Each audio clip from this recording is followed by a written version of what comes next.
I've been meaning to share this idea with you guys for the longest time. This is a piggyback VTX and camera combo. It's the Avatar HD Pro V2 kit. And what I have on it here is you can power it directly from your balance lead. It doesn't matter which model you're going to fly. You can easily swap the camera VTX combo from one model to the next.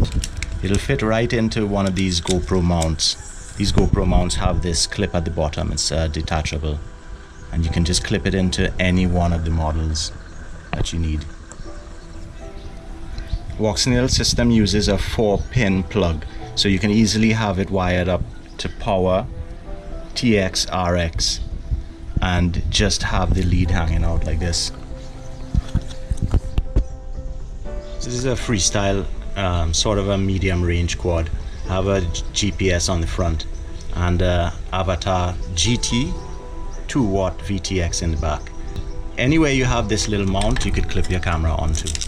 You can mount your battery underneath, and you could just clip on the VTX camera combo on the top for some exciting and new field of view.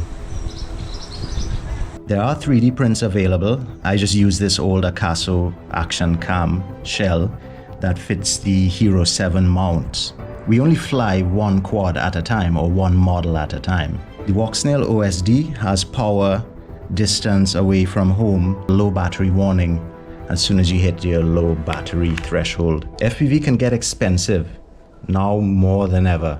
What if you're an analog pilot and you're thinking about getting into HD and outfitting your quads with HD VTXs? If you have 5 quads, then you'll need to get 5 VTXs.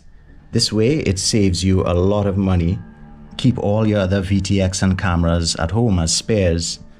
Instead of fitting each of your aircraft with its own VTX, you can make yourself a little piggyback cam that holds the VTX and camera